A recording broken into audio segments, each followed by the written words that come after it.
பாடல்கள் பணிவுமிகு மன்றாட்டு. ஆண்டவரே, என் உள்ளத்தில் இருமாப்பு இல்லை, என் பார்வையில் செருக்கு இல்லை. எனக்கு மிஞ்சின பெரிய அரிய செயல்களில் நான் ஈடுபடுவதில்லை. மாறாக என் நெஞ்சம் நிறைவும் அமைதியும் கொண்டுள்ளது. தாய்மடி தவழும் குழந்தையென என் நெஞ்சம் என்னகத்தே அமைதியாயுள்ளது. இஸ்ரவேலே, இப்போதும் எப்போதும் ஆண்டவரையே நம்பியிரு. திருக்கோவில் வாழ்த்து. ஆண்டவரே, தாவீதையும் அவர் பட்ட இன்னல்கள் அனைத்தையும் நினைவு கூர்ந்தருளும். அவர் ஆண்டவராகி உமக்கு ஆணையிட்டு கூறியது, யாக்கோபின் வல்லவராகி உமக்கு செய்த பொருத்தனையை நினைவு கூர்ந்தருளும். ஆண்டவருக்கு ஓர் இடத்தை, யாக்கோபின் வல்லவருக்கு ஓர் உறைவிடத்தை நான் அமைக்கும் வரையில் என் இல்லமாகிய கூடாரத்தினுள் செல்ல மாட்டேன். படுப்பதற்காக என் மஞ்சத்தில் ஏற மாட்டேன். என் கண்களை தூங்க விட மாட்டேன். என் இமைகளை மூட விட மாட்டேன் என்று அவர் சொன்னாரே. திருப்பேழை எப்ராத்தாவில் இருப்பதாய் கேள்விப்பட்டோம். வனவெளியில் அதை கண்டுபிடித்தோம். அவரது உறைவிடத்திற்கு செல்வோம், வாருங்கள். அவரது திருவடி தாங்கி முன் வீழ்ந்து பணிவோம் என்றோம். ஆண்டவரே, நீர் உமது வல்லமை விளங்கும் பேழையுடன் உமது உறைவிடத்திற்கு எழுந்தருள்வீராக. உம் குருக்கள் நீதியை ஆடையென அணிவார்களாக. உம் அன்பார்கள் அக்களிப்பார்களாக.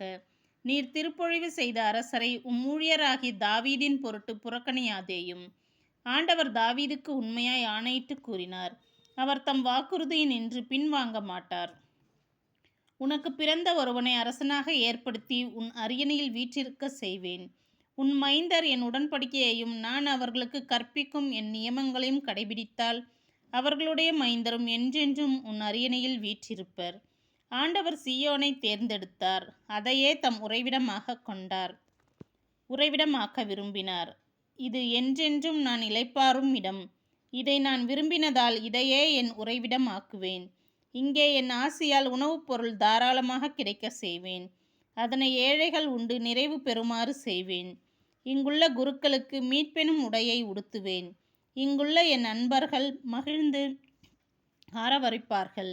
இங்கே தாவீதின் மரபிலிருந்து ஒரு வல்லவனை எழச் செய்வேன். நான் திருப்பொழிவு செய்தவனுக்காக ஒரு ஒளி விளக்கை ஏற்பாடு செய்துள்ளேன். அவனுடைய எதிரிகளுக்கு இகழ்ச்சி எனும் உடையை உடுத்துவேன். அவன் மீதோ அவனது மணிமுடி ஒளி வீசும். சகோதர அன்பின் சிறப்பு. சகோதரர் ஒன்றுபட்டு வாழ்வது எத்துணை நன்று, எத்துணை இனியது. அது ஆரோனின் தலையினிலே ஊற்றப்பெற்ற நறுமணத் தைலம். அவருடைய தாடியினின்று வழிந்தோடி அவர் தம் அங்கியின் விளிம்பை நனைப்பதற்கு ஒப்பாகும். அது எர்மோனின் மலைப்பனி சியோனின் மலைகள் மேல் இறங்குவதற்கு ஒப்பாகும்.